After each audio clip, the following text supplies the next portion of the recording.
ले जाबो तोके मोर गाँव, ए पारो ले जाबो तोके मोर गाँव।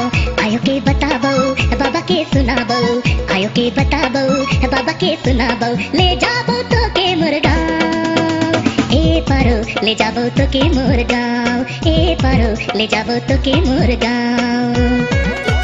बहिन मन के नचवाइले नया गाना प्रस्तुत करत है डीजे विप्लव खलको और डीजे गोविंद खलको, सरायगाछी मुस्सा कॉलेज रोड गणेशपुर टोला गांव से।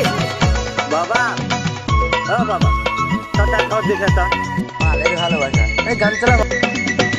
हो तोर छन के पायल रूप में घायल दीवाना मोय, तोर लच के कमर सर के आंचल गवैया मोय।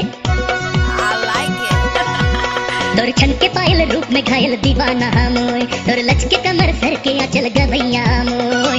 पारो मोय दीवाना होलो, पारो मोय दीवाना होलो, पारो मोय दीवाना होलो, पारो मोय दीवाना होलो।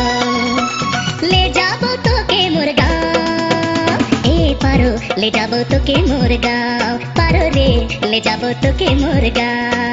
फूलतला गांव में आबे गुया फुचका चौमिन खियाबो, फुचका खिया के डीजे विप्लव खलको और डीजे गोविंद खलको कर गाना में रात भर तोके नचवाबो। फूलतोला कर गाना, फूलतोला कर गाना।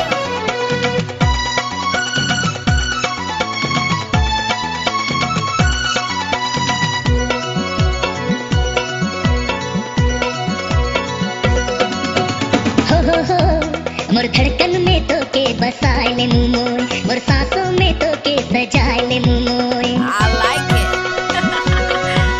मोर धड़कन में तो के बसाए ले मोय, मोर सांसों में तो के सजाए ले मोय।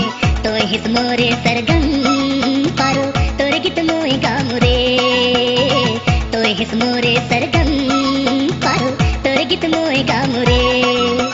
ले जाबो तो के मुर्गा, ए पारो ले जाबो तो के मुर्गा, पारो रे ले जाबो तो के मुर्गा। प्रेम रूपी डोंगा में बैठ ले पारो, प्रेम रूपी डोंगा में बैठ ले पारो, ए पारो ले जाबो तो के मुर्गा, पारो रे ले जाबो तो के मुर्गा। आयो के बताबो बाबा के सुनाबो, आयो के बताबो बाबा के सुनाबो, ले जाबो तो के मुर्गा, ए पारो ले जाबो तो के मुर्गा, पारो रे ले जाबो तो के मुर्गा, ए पारो ले जाबो तो के मुर्गा, पारो रे ले जाबो तो के मुर्गा।